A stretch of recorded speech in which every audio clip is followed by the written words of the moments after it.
Amados irmãos, estamos nos preparando já para a ascensão do Senhor, de modo que a partir de agora a igreja vai na liturgia mostrando que essa preparação é necessária e vai nos elevar. A ascensão do Senhor, a elevação de Nosso Senhor ao céu pelo seu próprio poder, na presença dos apóstolos, dos seus discípulos. Então nós vamos ver que a igreja vai nos chamar de modo mais pronto e especial à busca do céu, à busca da vida eterna. E por isso a igreja hoje vai nos mostrar algumas coisas importantes com relação à nossa vida aqui na terra. Se o nosso objetivo é a vida eterna, como é que nós devemos encarar a vida aqui na terra? São Pedro vai nos chamar a atenção, nós somos peregrinos nesse mundo. E se estamos peregrinando, qual é a nossa atitude de peregrino, de viajante? Nós aqui não temos morada certa, porque o fim da nossa viagem aqui na terra, que Jesus chama de um pouco de tempo, é o encontro com Cristo e a eternidade. Daí como é que nós vamos viver este tempo de peregrinação, que chama de pouco tempo, até podermos chegar à vida eterna? Como será isso? E Jesus, o Evangelho de hoje é retirado do sermão que Jesus fez na última ceia, na tarde da quinta-feira santa. E ele já tinha falado que enviaria o Espírito Santo, do Pai, o Espírito Paráclito, que eu vos enviarei do Pai. Mas ele chama o Espírito Paráclito de Consolador. Esse Consolador, um outro Consolador, porque ele é o primeiro que nos consola. Depois outro Consolador, que eu vos enviarei do Pai, ele vos ensinará todas as coisas e vos colocará em toda a verdade. E logo em seguida ele muda o tom e diz: já um pouco de tempo e não me vereis, mais um pouco de tempo e me tornareis a ver, porque eu vou para o Pai. Essas palavras um pouco aparentemente contraditórias levaram os discípulos a ficarem numa certa confusão, porque o que ele quer dizer? Um pouco de tempo e não me vereis, mais um pouco de tempo e me vereis. E Jesus então explica para eles: um pouco de tempo e não me vereis era, em primeiro lugar, porque Jesus seria afastado deles, seria preso, e eles não teriam a presença visível de Nosso Senhor. Nosso Senhor preso, depois crucificado, morto, sepultado, e só depois de 3 dias e mais um pouco de tempo me tornareis a ver, porque eu vou para o Pai. A ressurreição gloriosa de Cristo já o colocava nesta intimidade do homem-Deus com o Pai. Mas no outro sentido, e aí que a igreja nos coloca para a reflexão, um pouco de tempo já não me vereis. Nós hoje não temos essa presença visível de Nosso Senhor. É verdade que alguns tiveram a graça de contemplá-lo. Imagine uma Santa Teresa de Ávila, uma Santa Catarina de Sena, que tiveram a graça de contemplar Jesus, as aparições, mas não é o comum. Como é que nós vemos Jesus? Vemos Jesus na sua igreja, na liturgia da igreja, nos sacramentos que recebemos, na palavra de Deus. Vemos Jesus nos irmãos: tudo o que fizeste ao menor dos meus irmãos foi a mim que o fizestes. Vemos a Jesus na figura do sacerdote. Mas toda essa visão de Jesus que nós temos hoje é uma visão da fé. E São Paulo é tão insistente nisso que diz que o justo vive da fé. Então contemplamos Jesus mesmo sem enxergá-lo do ponto de vista físico, mas nós vemos Jesus através da fé. Não temos a presença de Jesus no sentido físico, ou melhor, no sentido visual. Presente ele está, é claro, mas não vemos pela fé. E é nesse sentido que Cristo vai dizer para nós: mais um pouco de tempo e não me vereis. Mais outra vez, outro pouco e me vereis. Primeiro, esse pouco de tempo diz respeito à nossa vida. Por mais que nós façamos as coisas, trabalhemos, estudemos, cantemos, nos divertimos, enfim, tantas coisas nós fazemos no dia a dia, mas tudo isso constitui um pouco de tempo. A nossa vida é curta. Se nós imaginarmos quantos anos vivemos para trás, até agora, tudo passou tão rápido, tudo rápido, é um pouco de tempo. O importante é saber como é que nós vamos usar esse tempo.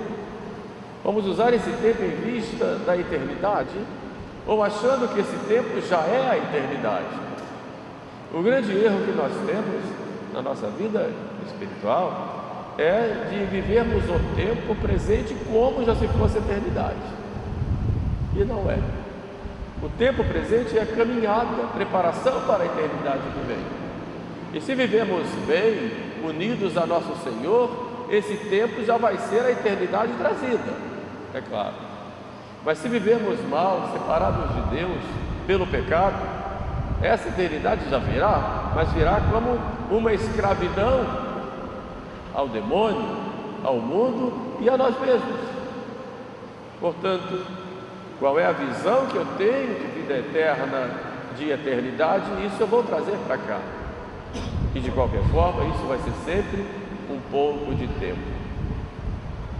E Jesus diz: um pouco de tempo não me vereis, mas um pouco de tempo me vereis. Mas ele fala uma outra coisa muito importante. Agora a vez de chorar, e o mundo há de se alegrar. Se nós compreendêssemos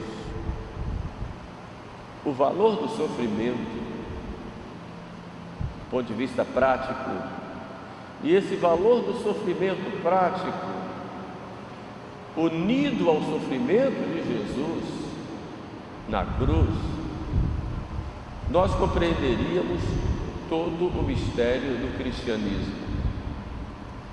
O mistério grande de Cristo é o mistério da cruz. É verdade que nós fugimos da cruz, queremos jogar nossa cruz fora, ou pelo menos cortar um pedaço dela, mas não compreendemos como a cruz é importante e necessária, e podemos dizer imprescindível para a nossa vida. Sem cruz não existe vida cristã. Isso de tal forma que Cristo nos coloca como uma condição para segui-lo. Quem quiser ser meu discípulo, negue-se a si mesmo, tome a sua cruz e siga-me.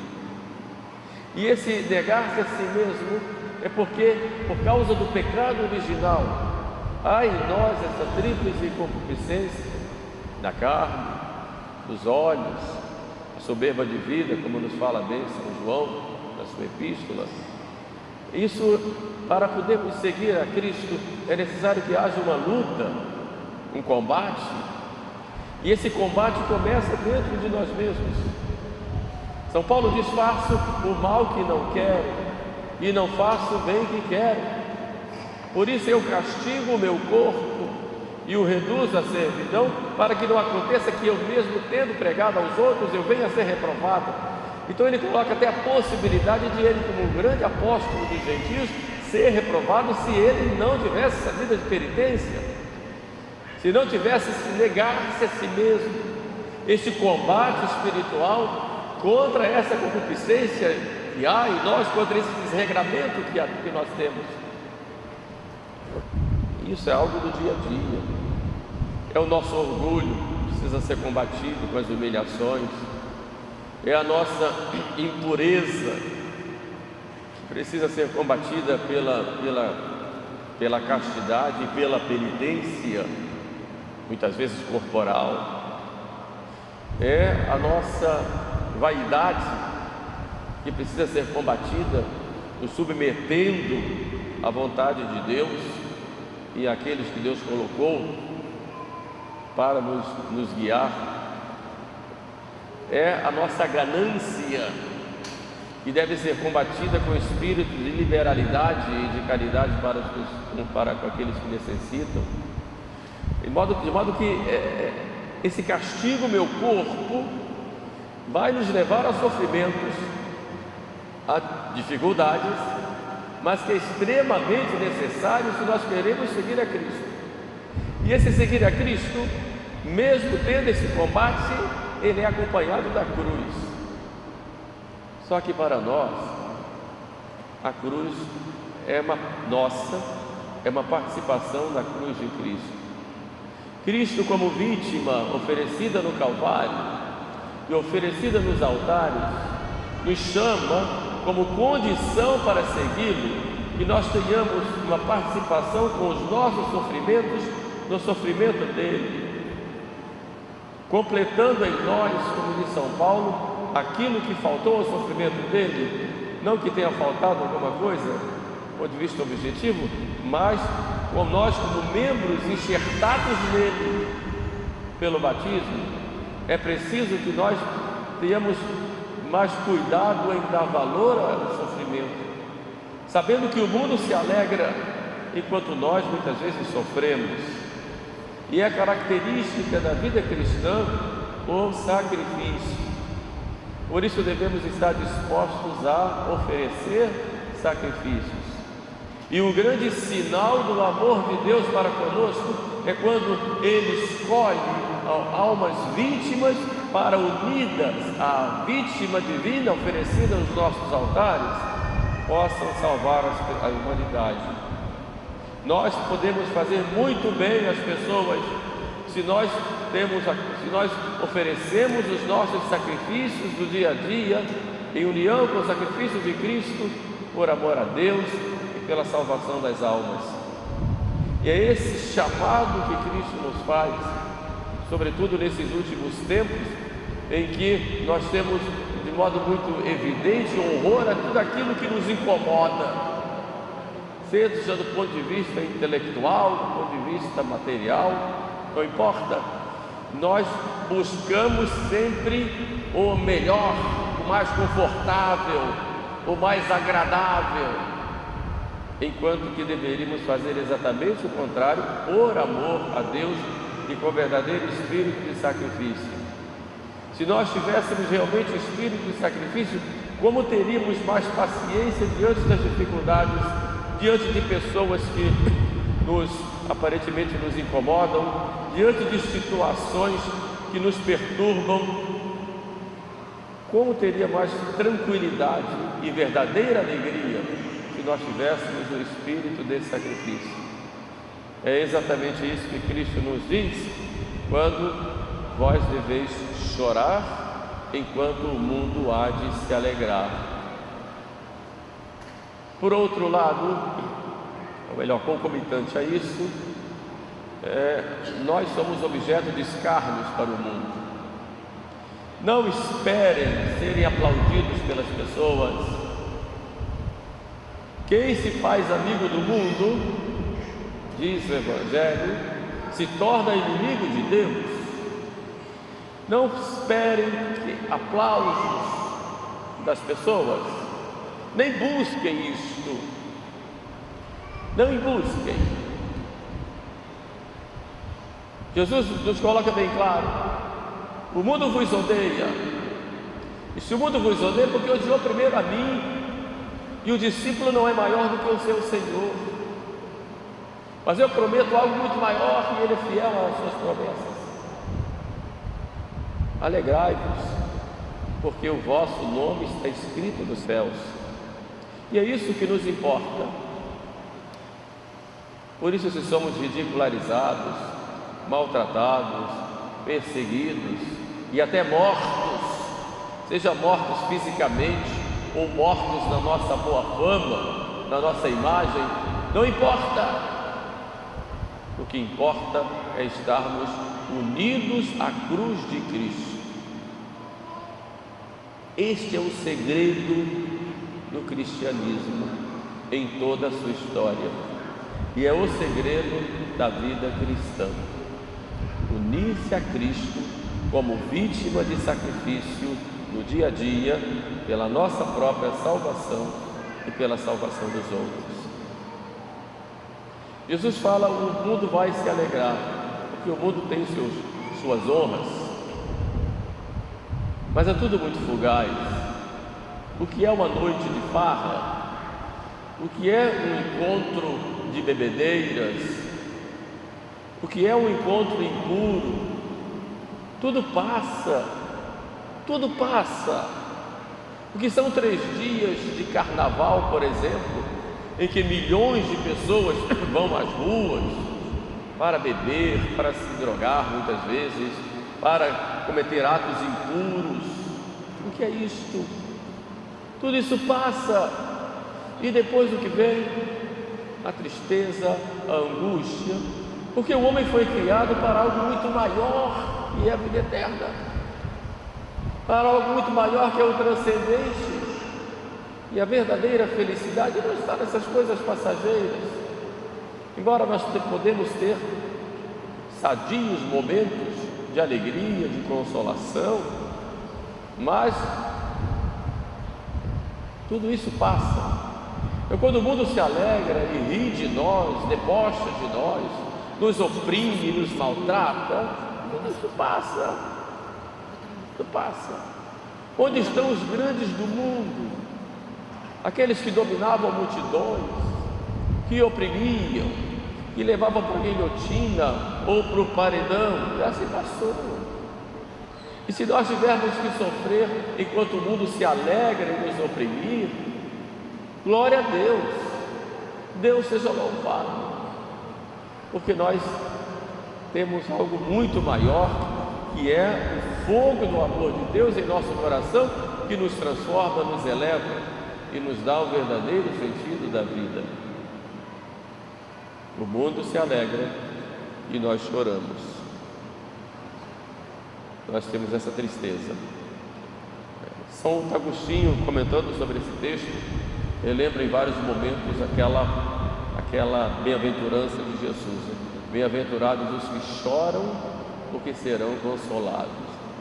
E os que choram aqui, não só os que derramam lágrimas, mas aqueles que veem tanta maldade no mundo e se penitenciam e choram também diante da maldade que encontram no mundo, diante da perda das almas, diante das ofensas que se fazem a nosso Senhor.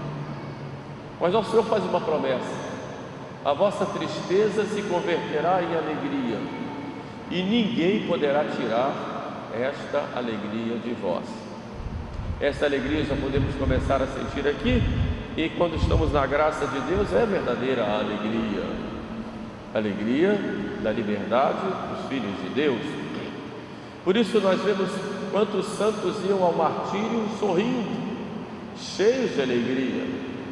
Um Santo Inácio de Antioquia, que escreve lá para os romanos e diz: não interfiram para que eu não seja jogado às feras, porque eu tenho vontade de ser triturado como um trigo pelos dentes daquelas feras, porque estavam felizes por irem ao encontro de Cristo, ao encontro do esposo. Isso um Santo Inácio de Antioquia, já velho, mas também uma Santa Inês, com 13 anos, uma Santa Bárbara, que coloca lá o seu pescoço para ser cortada pelo próprio pai, um São Tarcísio, que levando Jesus em seu peito na Eucaristia, ele suporta os ataques dos seus colegas, que com pedradas o matavam. E nós vemos essa alegria de um São Sebastião, que mesmo depois de ferido, é curado, volta ao imperador Diocleciano para mostrar para ele a verdade.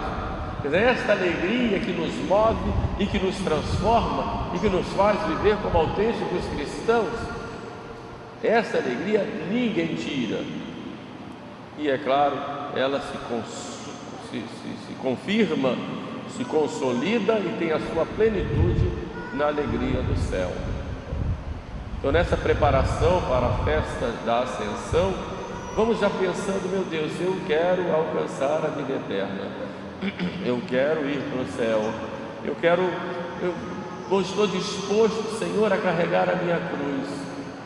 Eu vou me unir a vós em cada sacrifício da missa que é celebrado no mundo inteiro, e vou buscar viver a minha fé no dia a dia. Vou procurar me contemplar a Ti na Eucaristia, na Tua Palavra, na igreja, nos meus irmãos, e vou viver essa união contigo na caridade. Caridade, que não é ideologia, caridade é virtude.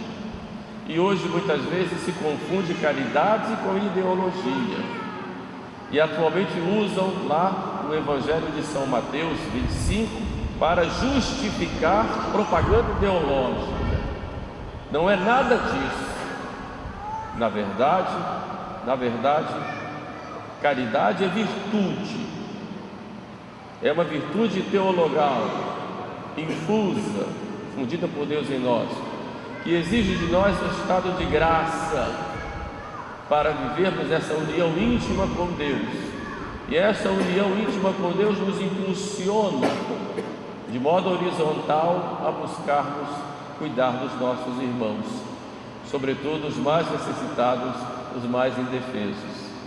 Então, o que nos move é essa união íntima com Deus e nos leva a cuidar dos nossos irmãos, com uma presença visível para nós de Jesus Cristo. O que fizestes aos meus irmãos, foi a mim que o fizestes. Isto não é ideologia, isto é virtude. Virtude que nos transforma e transforma o mundo como lugar de peregrinação, como a caridade plena e definitiva que é no céu. Amém. Aleluia.